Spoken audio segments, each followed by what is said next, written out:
You mentioned the Patoka, and then of course there's Halls Creek that comes down into Jasper.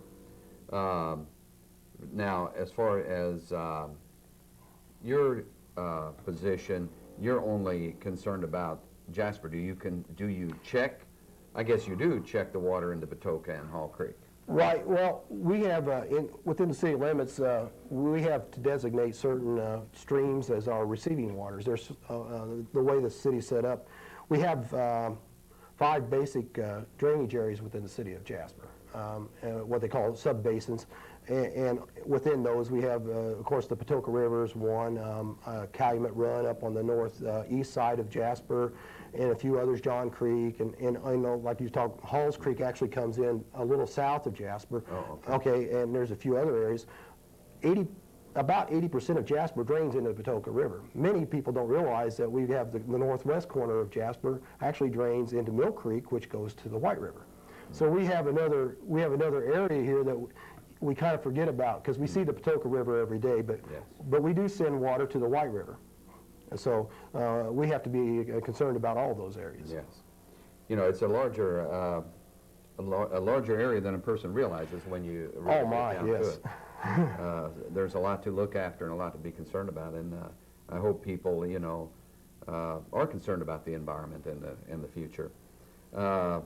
Downspouts, you mentioned in most homes they go down and go, you know, underground, and you don't see them. But you also see a lot anymore that are, it just seems like they let it run into the yard. And that's not a bad thing.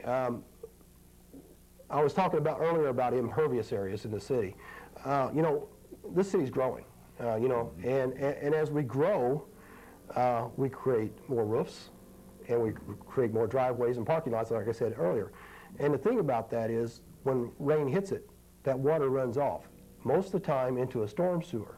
So it's immediately run off, and no longer, what happens is it no longer has a chance to penetrate the surface of the earth and get down into the aquifer again to replenish our the water supply in the aquifer. Something that homeowners can do is one thing. There are programs coming that there's been a return to rain barrels.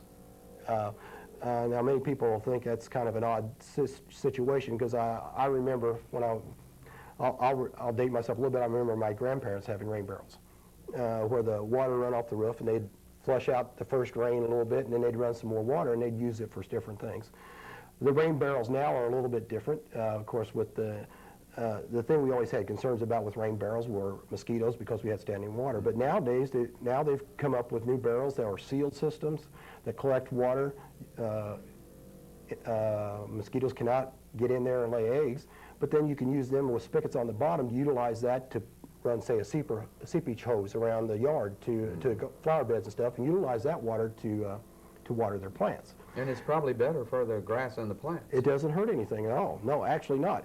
And then in some cases, the thing when we use downspouts that run directly into a storm sewer, it gets rid of our water. You know, it gets rid of that problem. And there are some areas where you need to do that. But then there are areas where you could run that water off across the surface, allow the grass to take that water and let it penetrate and get down back into the aquifer, and that's that much less water that has to go into our storm sewer system. Many people don't realize how dirty our roofs get, and there's a lot of stuff gets in grit and stuff comes off of our roofs into our storm sewer system, and that's a way of letting that yard be a filter for our water. An interesting thing with this rain, the amount of rain we had, and the tremendous construction that went on the St. Joseph Parish property. Right. And they buried a giant containment tank. Yeah. With all this rain we had, and I guess I'm sure you paid attention to that, because this is something, to me, I guess, kind of new in the area. And how did it work? Well, that's interesting. That particular area there, they increased a lot of hard surface area into the St. Joseph Church when they worked on the parish center and out in that area. That all came through our office, and through some design work, they designed a retention area. Like you said, it was all underground, all of that drains out through a 12-inch pipe. So that whole surface area is all, I think it was like 85% of the church drains through that whole containment system and goes out a pipe.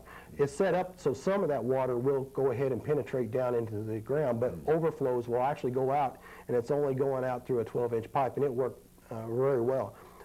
In all these events, we've got detention ponds throughout the city, and it seemed like every one of the detention ponds were doing an excellent job on these particular rain events. They maxed out, most of them, but very few actually ran over, and they were slowing down the water. And that's another issue that we deal with, is trying to cut that velocity down so that it's not hurting anybody downstream. So those areas have been, we're still learning much on retention and detention, and we've seemed to have come a long way here, and they were starting to really do a good job. And St. Joseph then really did work well. Yeah, it did. It's complementary. Yes, we have areas like that around Jasper. Many don't know it, but there's one underneath over at the hospital, and there's a new medical center that's utilizing the same system, a similar system, and same one out in St. Charles, and even Ruby Tuesdays has a small system underneath their parking lot. So we have those systems around, but it's fairly new. It seems to be working, and it's out of the way. And no mosquitoes. No mosquitoes, and you can utilize those parking spaces or the ground. You know, especially in development areas, if you can put it underneath the parking lot, you utilize that ground for other things, whether it's parking or building spaces or whatever. Yeah. Well, that's great. I'm glad to hear that those things are really working. Yeah. You know, then getting back to different wastes that homeowners have, washing the car. Washing the car. Yeah, the thing about washing your car, we have car washes around town, which are very good to utilize those because they treat their water. Anything coming in their system goes down through a filtering system, so they can handle the soaps and stuff that are used there, and all that water is treated afterwards. But if you don't wish to spend the money at a car wash, and you still like to wash your own car, which many people do, that's not a problem. The thing we'd like to ask people to recognize is, if you can, pull off into the yard. We'll use that yard again as a filter system. You wash your car off in the grass, the soaps and the grit and the dirt comes off and gets down in the grass. That will filter out and allow the water to go on down. Because if you wash your car, of course, in the yard, all that grit goes down back into the street again. And the same way with cleaning your driveway. Many people just hose their driveway off, and all that grit runs down. And we recommend that you consider sweeping it up and pick that stuff up and put it in the trash. So that But we don't have it's so much easier to have a little pressure on that hose and wash it down. Why not? That's true, but in the same sense, we've got to understand we have to put out a little effort to protect our environment.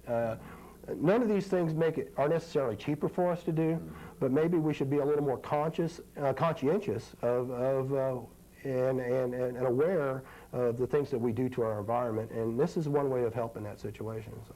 With the car wash, you know, I do think that some of the lawns appreciate a little soap every now and then, don't they? Well, actually, you can little soaps probably do not hurt anyway, and maybe help keep some pests off because you know, some of those soaps would be deterrents to, say, ants or other rodents in the yards too. So I can't say that would hurt too much. So what do we do with our motor oil? Motor oil is another thing, and that and antifreeze as well. Is if you're changing your own motor oils and antifreezes, you should probably you should recycle those, and there are places where we can take those. The county highway department at their collection sites for the dumpsters have collection areas for used motor oils and used antifreeze. That doesn't cost citizens anything to utilize, and they're available. There's one by the county highway garage out here on the southeast side of town. If you're out on the west side, you can even run to Ireland. They've got a facility over there, and those things are free. And that's another way you can help. Many of the auto department stores now are also accepting those things, as well as, say, batteries, old batteries and things like that. And that might lead me to something else that we haven't got to yet, is when you're talking recycling things and other things, would be hazardous waste in the households. And I know Tommy Thomason will be coming on here in the near future, and we work very closely with the Du Bois County Solid Waste and utilize their facilities. They are out at the old landfill, the old city landfill, and they collect those hazardous wastes that are in the households. They're going to have a spring cleanup day, I believe, the 1st of April this year, where they will receive those out there at that site. And if you've got paints and leftover pesticides or things that you need to get rid of from your household, cleaning supplies or whatever, they will accept those on that day and any day by appointment. And that's another way of just don't pour that stuff down the sink or down the drain. You can pour them down the sink, but don't pour them out in the street down the drains is what I'm trying to get at. Because we don't treat those, that storm water and down in the storm sewers. So that's another way of protecting our environment on that. I tell you what, we're coming to the end of our time. You didn't realize that a half hour can fly. It goes, doesn't it? Pretty rapidly. Yeah. Is there anything else that you would like to add here? Well, the only thing I think we didn't get to was pets. That's another area homeowners can help is they're walking their pets. Be sure to pick up the waste because that does add bacteria and stuff, and that eventually gets into our streams, and that's not a good thing. If they can do anything at all or have any questions at all or willing to volunteer and help in a situation, they can call me at the city office. My office is there, and our number is 482-4255. We have websites from the EPA I have available and with the Department of Environmental Management from Indiana's Department of Environmental Management on things that citizens can do that concerned citizens can look at and say, hey, I'd like to help, and with a lot of good tips.